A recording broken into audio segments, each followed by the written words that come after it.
All right. So when we think a little bit about law, right? What exactly goes into place, and how do we know like there's a violation, a crime, something that ends up going to trial, especially when we think about criminal law. So there's a few elements to keep in mind to make a prosecution or a criminal sanction successful.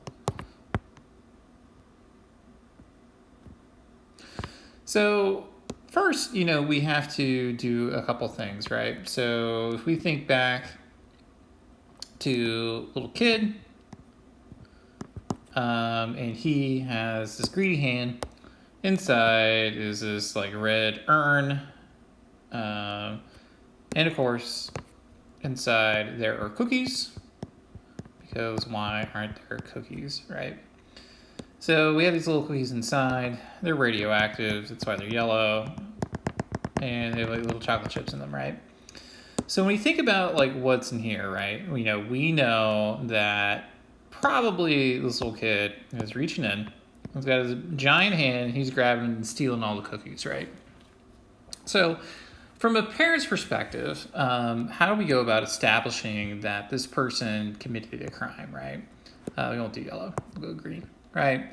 So the first thing is that we have to establish if we're going to punish this little kid, right? That there was a law violation, right? Establish that the act was committed. So maybe that's like we actually catch them in the act of doing it, and perhaps we see them with their good hands, grubby little hands covered in chocolate dough, stuff like that. Maybe there's a smear on their lips, and we know maybe that there is a published rule that no cookies at all because they're for the new neighbors who just moved in, right? So that goes into establishing intent to commit, right? So obviously, if you think about this little cookie jar, right? There's a lid. It's in the kitchen. It's high up if you're a kid. Because maybe this is on the counter and you use a stool to get up to it. So there's no way you did this by accident, right? So we know for sure that something like that is going to happen, right? There has to be an action, a harm caused, right? So something that, a present harm. So now the neighbors can't get their cookies for moving in, right? This action led to an injury. So that's the injury, right? New neighbors don't get their cookies for moving into the neighborhood. And this was like the harm was actually caused, right? So because you ate the entire jar of cookies, now this is an actual harm caused against it, right?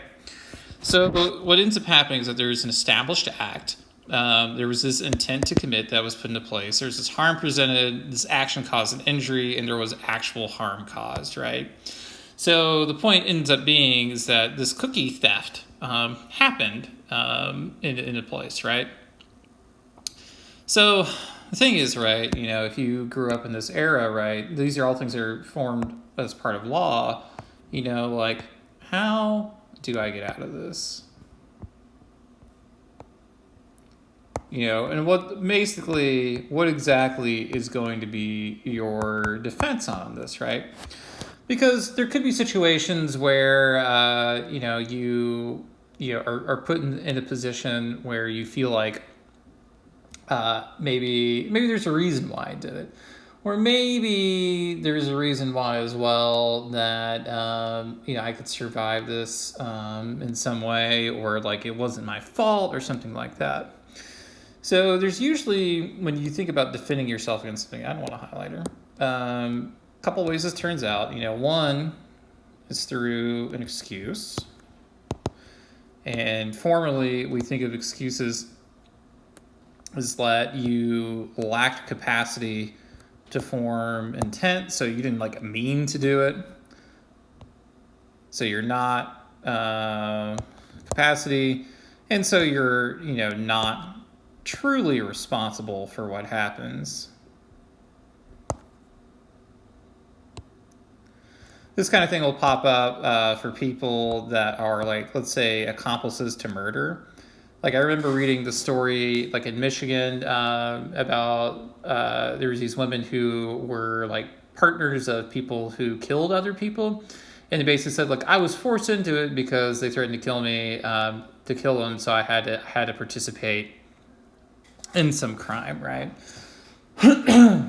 The other part to consider, right, is that if you don't have an excuse, right, but you can justify an action, right? And you think about like a justification, it was something that was reasonable or necessary under the circumstances.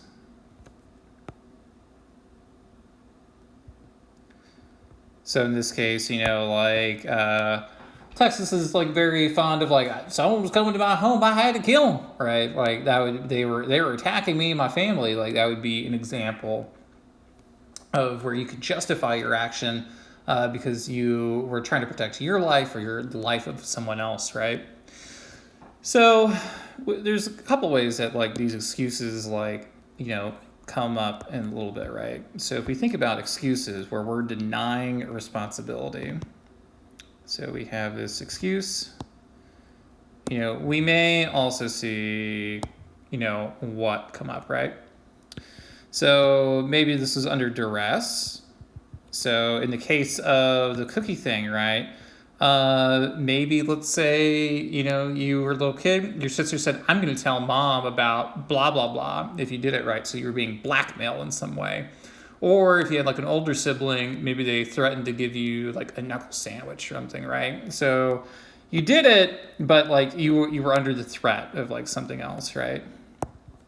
You could do another one is the insanity defense. So in that case that you were temporarily insane, you were not fully aware of what you were doing. It could be momentary, it could be all the time, right? In the case of this cookie issue, an example of insanity would be is like you were craving the consumption of cookies so much, right? Like you just became like in this bloodlust for cookies, right? You became an actual cookie monster, right? So, and that's obviously kind of a problem, right? Another aspect to think of it, right, is that perhaps you were intoxicated in some way. So if we thought, but like maybe you're an adult, I don't know, or maybe you had a snack earlier. Turns out you were in the kitchen and you you accidentally, first your mom gave you a cookie at first, and it was a wheat cookie, and you didn't know it at the time, and then you're like, oh, I got the munchies, and I got to eat the other cookies that are going to place, right? That could be a problem. Or, you could say, in terms of criminal responsibility, you could look at age. So, if you were too young, let's say if you're like, you didn't maybe quite know what you're doing, or like what the impact of that would be, you don't understand rules very well. So these are all reasons why you could excuse your behavior in some way to do that. So in this, because there is an age of criminal responsibility, like I think it's like 10 in most places, although it's in others it's at the end of 6, where you can't be prosecuted for a crime. So that's another example to do it. The other part here is that there could also be this issue of you were entrapped into the situation. So maybe they created a situation where you couldn't help but eat the cookies. Your mom left them wide open. They was spilled out on the counter. They were, crumbs everywhere, and you're just like, she's like, hey, you could take those cookies even though you don't have to. You're really pressured into it. And she's like, no, see, you fell for the bait. You got the cookies, right? All those are ways to excuse your behavior and to make it, make you less culpable for that crime. In another set of looking at things, right, if we think about justifications,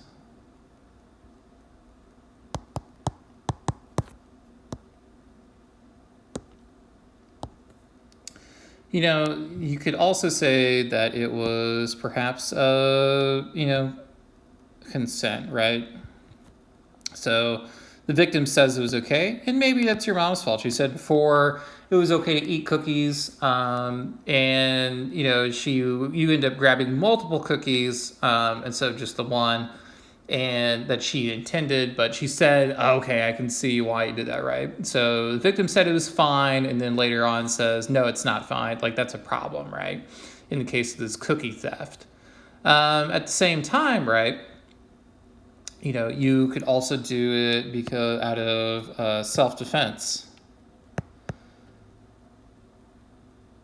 So if you had self-defense, maybe you were eating, I don't know how you would eat the cookies in self-defense. Maybe it was like self-defense against hunger. You thought you were going to go starving. I don't know, but you could say I had to do it to protect myself, right? You could also do it in terms of a necessity. So I had to do this in order to protect myself or other people. Perhaps in this instance, it was necessary because a burglar came to the house and said, I'm going to steal all your stuff unless you give me some cookies. So I needed to do this in order to do it, in order to avoid, getting eaten up or like arrested or something like that, or to protect someone else, right? So it was necessary in order to prevent some other harm. Or you're law enforcement, and you do have certain protections from crimes if you're law enforcement, because sometimes you may have to do things that other people can't do to control a situation. But you can't do it, like, it has to be within your duties, but no malicious intent. So this little kid could say, hey, you know what? Like, I'm a deputy ranger. I need the cookies, to protect something else. Who knows, right? But the point being is that there are these different ways that you can justify your actions as a defense to the crimes themselves. So, with that said, I think that pretty much covers it, and this will kind of end